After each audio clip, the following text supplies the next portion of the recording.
জান্নাতি ব্যক্তি একটা মোচর মারবে, আমরা ঘুম থেকে জাগ্রত হওয়ার পরে শরীরের অলসতা দূর হওয়ার জন্য এইরকম করে একটু মোচর মারি না ভাই? কি ভাই, মোচর মারি না? আল্লাহর নবী বলে জান্নাতি মেহমান একটা মোচর দিবে। জান্নাতি মেহমান মোচর দেওয়ার সাথে সাথে খাবার সব ঘামে পরিণত হয়ে যাবে। সুবহানাল্লাহ বলেন। আমার ভাইরা,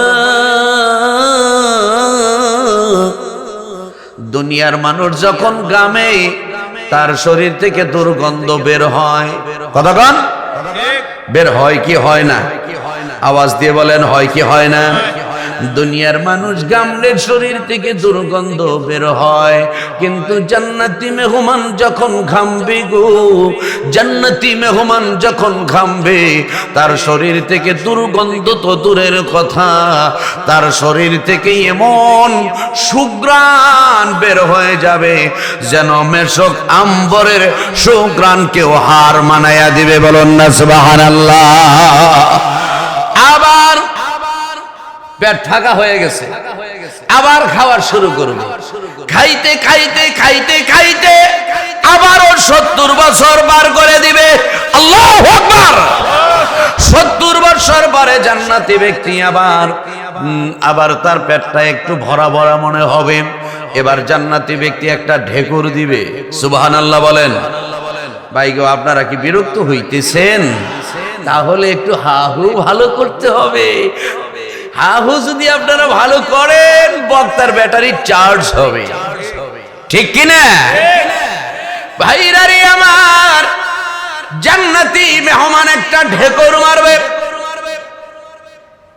আপনারা আমাদের এই এলাকা, এটা তো আমার এলাকা ভাই, আমার বাড়ি সিরাজকান্দি। তাহলে সল্লার সিরাজকান্দি একবারে একই এলাকা না ভাই? যাই আগে মুলার আবাদ হইতো না ভাই? কথা কন। এখনো হয়, কিন্তু আগে একটু বেশি হইতো।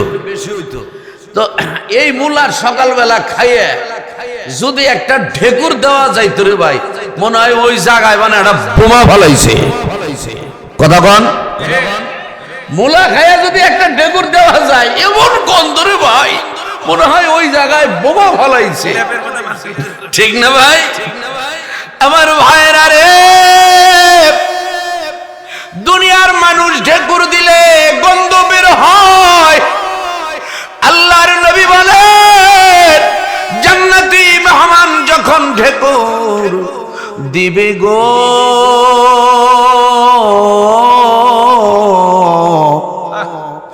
ওই মানুষটার মুখ থেকে কোনো দুর্গন্ধ বের হবে না।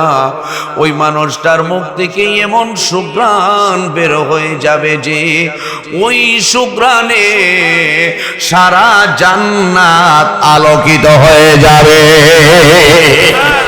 আল্লাহু আকবার। জান্নাতি ব্যক্তির পেট আবার সাবা হয়ে গেছে, আবার খাবার শুরু করবে, আবারও সাবা হয়ে যাবে। হঠাৎ করে জান্নাতি ব্যক্তি দেখবি জান্নাতের মধ্যে ইয়া বড় ফল। সুবহানাল্লাহ বলেন। জান্নাতি ব্যক্তি চিন্তা করবি, হাই রে, এতক্ষণ যে ফল খাইলাম, এইরকম এত বড় ফল তো কখনো খাই নাই, এত বড় ফল তো কখনো দেখি নাই। ফল যে এত বড় হয় জীবনে কোনোদিন চিন্তা করি নাই। এই ফলটা একটু স্পর্শ করে দেখা দরকার। আমরা আঞ্চলিক ভাষায়, টাঙ্গাইলের আঞ্চলিক ভাষা যে হাতাইয়া দেখি। কথা কন। এই ফলটা একটু স্পর্শ করে দরকার, একটু হাতিয়ে দেখা দরকার। তাই তো এবার জান্নাতি মেহমান ফলটা স্পর্শ করে দেখার জন্য হাতটা ফলের দিকে বাড়িয়ে দিবে। ফল ছয় ছয় ভাব। ঠিক এমন সময় ওই জান্নাতি ফলটা দ্বিখণ্ডিত হয়ে যাবে। জান্নাতি ফল, জান্নাতি ফল দ্বিখণ্ডিত হবে রে। ফল থেকে কোনো দানা বের হবে না, ফল থেকে কোনো দানা বের হবে না, ফল থেকে কোনো দানা বের হবে না। দ্বিখণ্ডিত হওয়ার সাথে সাথে ফল থেকে একটা হুর দাঁড়ায়া যাবে। আল্লাহু আকবার বলে। হুরটা দাঁড়িয়ে জান্নাতীর দিকে তাকাবে, জান্নাতি তাকাবে হুরের দিকে, কারো চোখের পলক পড়বে না। সুবহানাল্লাহ বলেন। দুনিয়ার মধ্যে গান গায় না, পড়ে না চোখের পলক কি তোমার রূপের ঝলক, যার কথা যার রূপের ঝলকের কথা কয় তার দাঁত ভর্তি ছাতা। কথা কন ভাইরারে আমার, জান্নাতে যে হুর থাকবে গো, হুরের চেহারার মধ্যে কোনো কিঞ্চিত পরিমাণ চুল পরিমাণ কোন প্রকার ত্রুটি থাকবে না। হুরগুলা এত সুন্দর হবে, এত সুন্দর হবে।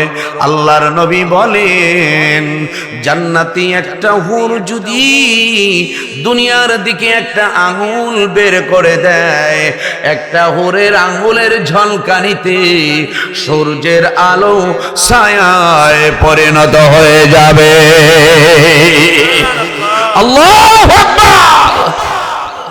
সেই হুর জান্নাতের দিকে তাকাবে, জান্নাতি হুরের দিকে তাকাবে, দুইজনের এক চাহনিতে জান্নাতের সময় 40 বছর আর দুনিয়ার এই পৃথিবীর সময় 40,000 বছর পার হবে। বলুন না সুবহানাল্লাহ।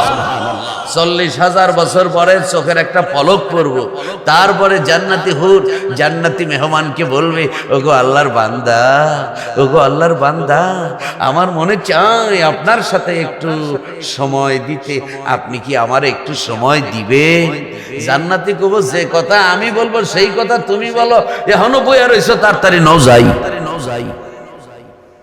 সুবহানাল্লাহ বলবেন না? আর একটু জোরে কোন, আরো জোরে।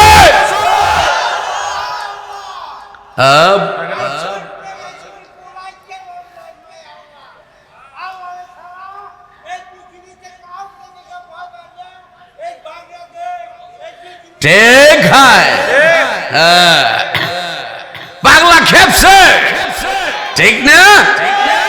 আমার ভাইরা রে,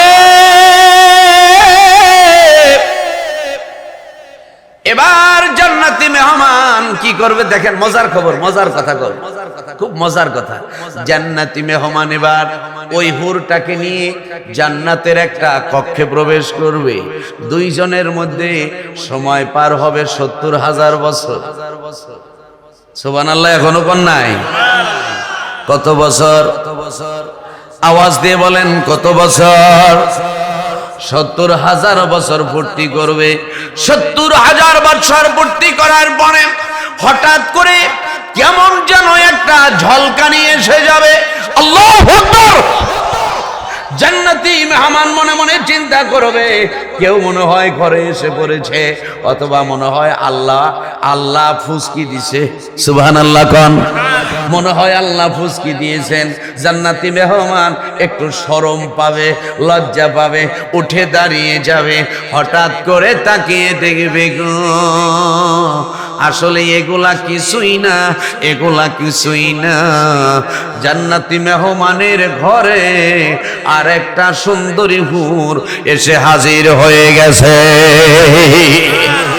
আর একটা এমন সুন্দরী হুর, এমন সুন্দরী হুর, যেই হুরের সাথে লম্বা সময় পার করলো, ওই হুরের চাইতেও এই হুরটার চেহারার সৌন্দর্য আল্লাহ অনেক অনেক গুণে বাড়িয়ে দিয়েছেন। বলুন না সুবহানাল্লাহ। এই জান্নাত আমরা পাইতে চাই কি চাই না? আওয়াজ দিয়ে বলেন, চাই কি? বাইক পাইতে চাই কি চাই না? যেভাবে কোন তাতে মনে হয় আশা বেশি নেই, একটু একটু নাকি ভাই? জান্নাত পাওয়ার আশা একটু একটু না অনেক অনেক? কথা বলেন, একটু একটু না অনেক অনেক? তাইলে ওই রকম ভাবে আওয়াজ দিতে হবে। এই জান্নাত আমরা পাইতে চাই কি চাই না? জান্নাত যদি পাইতে চাই, জান্নাত পাওয়ার কাজ করার দরকার আছে না নাই? আওয়াজ দিয়ে বলেন, আছে না নাই? দুনিয়ার মধ্যে একটা পিয়ন পোস্টে চাকরি নিতে গেলে 10-12 লাখ টাকা লাগে। কথা কন, কথা কন। দুনিয়ার মধ্যে একটা পিয়ন পোস্টে চাকরি নিতে গেলে 10-12 লাখ টাকা লাগে। তারপরে মামু খালো দুলাভাই লাগে, কথা কয় না? শুধু মামু খালু দুলাভাই হলেই হয় না, এত কিছু থাকার পরেও তাকে পরীক্ষা দিতে হয়। আমার ভাইয়েরা, আল্লাহর নবী বলেন জান্নাতের একটা ইটের মূল্য সারা দুনিয়া যদি বিক্রি করা হয়, জান্নাতের একটা ইটের মূল্য হয় না। বলুন না সুবহানাল্লাহ। ভাইরারি আমার, পিয়ন পোস্টে চাকরি নিতে গেলেই যদি পরীক্ষা দিতে হয়, তাহলে এত দামি জান্নাত, এত দামি জান্নাত, এই দামি জান্নাত পাইতে গেলে পরীক্ষা দেওয়ার দরকার আছে না নাই? আওয়াজ দিয়ে বলেন আছে না নাই? এই জান্নাত পাইতে গেলে পরীক্ষা দেওয়ার দরকার। বান্দা যেন পরীক্ষায় পাশ করে, বান্দা যেন পরীক্ষায় সফলতা লাভ করে, তাই তো আল্লাহ এই পরীক্ষার সাজেশন দুনিয়ায় দিয়া দিছে। আল্লাহু আকবার। ওয়াজ এখন শুরু, ওয়াজ মূল ওয়াজ এখন স্টার্ট। আল্লাহ রাব্বুল আলামিন দুনিয়ার মধ্যে এই বান্দা যেন আমল করে জান্নাত ক্রয় করে নিতে পারে, এই জন্য আল্লাহ জান্নাতে যাওয়ার সাজেশন দিয়া দিয়েছেন। বলুন না সুবহানাল্লাহ। আল্লাহ বলেন বান্দারা জান্নাত যদি পাইতে চাও, আমার সাজেশন অনুসরণ করে নাও, অনুকরণ করে নাও। এই সাজেশন যদি অনুসরণ করতে পারো, এই সাজেশন যদি অনুকরণ করতে পারো, এই সাজেশন অনুযায়ী তুমি যদি তোমার জীবন পরিচালনা করতে পারো, আমি আল্লাহ ওয়াদা দিলাম তুমি সফল হবে, তুমি সফল হবে। শুধু সফলই হবে না, তুমি জান্নাতের মালিক হয়ে যাবে। এখন আমি সাজেশন গুলা সরাসরি কোরআন থেকে আপনাদেরকে শোনাবো ইনশাআল্লাহ, ইনশাআল্লাহ। কদ আফলাহাল মুমিনুন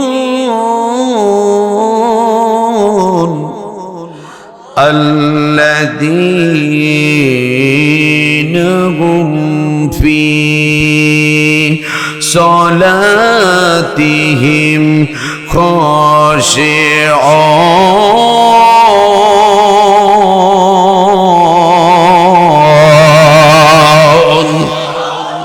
কদ আফলাহাল মুমিনুন, ওই মানুষগুলাই সফলতা লাভ করবে যেই মানুষগুলা আমি আল্লাহর সাজেশন অনুসরণ করবে। এক নাম্বার সাজেশন হলো আল্লাযীনা হুম ফী সালাতিহিম খাশিউন। এক নাম্বার সাজেশন হলো যারা বিনয় অবনত নামাজি হইবে। বলুন না সুবহানাল্লাহ। আমার ভাইরা রে, প্রশ্ন আসে বিনয় অবনত নামাজি বলতে কোন নামাজিকে বুঝায়? বাইরে আমার, বিনয় অবনত নামাজ হলো সেই নামাজ যেই নামাজের মধ্যে নামাজি ব্যক্তি অনাহুত নড়াচড়া করে না, অনাহুত অন্য কোনো চিন্তা করে না, যেই নামাজটা নামাজি ব্যক্তি একমাত্র আল্লাহকে খুশি করার জন্যই আদায় করে, যেই নামাজের মধ্যে নামাজি ব্যক্তির এমন একাগ্রতা থাকে যেন নামাজি ব্যক্তির মনের মধ্যে চিন্তা থাকে আমার সামনে আছে আল্লাহ। সামনে কি? আওয়াজ দিয়া বলেন। সামনে আছে আল্লাহ, পিছনে আছে আজরাইল, ডানে আছে জান্নাত, বামে আছে জাহান্নাম, আর আমি পুলসিরাতের পথের উপর দাঁড়ায় আছি। কথা কোন ঠিক কিনা? পুলসিরাতের পথের উপরে দাঁড়ায় আছি গো, যে কোনো সময় পড়ে যেতে পারে, সুতরাং আমাকে সতর্ক থাকতে হবে। এইভাবে একাগ্র চিত্তে যদি নামাজ আদায় করে গো, ওই নামাজটা হয় বিনয় অবনত নামাজ। ওই বিনয় অবনত নামাজি জান্নাতের মেহমান হয়ে যাবে। বলুন না সুবহানাল্লাহ। বান্দা যখন বিনয় অবনত নামাজি হয়ে যাবে, ওই বান্দার এই দুনিয়ার মধ্যে তার একটা সফলতা দেখা দিবে। আল্লাহু আকবার। তার মধ্যে একটা পরিবর্তন দেখা দিবে। পরিবর্তনটা হলো কি? পরিবর্তনটা হলো কি? আমার আল্লাহ বলেন, ইন্নাস সালাতা তানহা আনিল ফাহশাই ওয়াল মুনকার। নিশ্চয়ই নামাজ মানুষকে যাবতীয় অন্যায় অশ্লীলতা থেকে ফিরাইয়া রাখে। বলুন না সুবহানাল্লাহ। ভাইরারি আমার, নামাজ মানুষকে অন্যায় থেকে ফিরিয়ে রাখে। কথাটা বলেছেন কে? সন্দেহ আছে? তাহলে ভালো করে বলতে হবে, এ কথাটা বলেছেন কে? নামাজ মানুষকে অশ্লীলতা থেকে ফিরিয়ে রাখে, কথাটা বলেছেন কে? আল্লাহর কথা কি ভুল হইতে পারে? আল্লাহর কথা কি মিথ্যা হইতে পারে? আল্লাহর কথায় কি কোনো সন্দেহ থাকতে পারে? আল্লাহর কথায় সন্দেহ নাই, ভুল নাই, মিথ্যার কোনো সম্ভাবনা নাই। তাহলে বোঝা যাচ্ছে নামাজি ব্যক্তি মন্দ কাজ করতে পারে না। কথা বলেন ঠিক কিনা? নামাজি ব্যক্তি অশ্লীল কাজ করতে পারে না। অথচ আমাদের সমাজের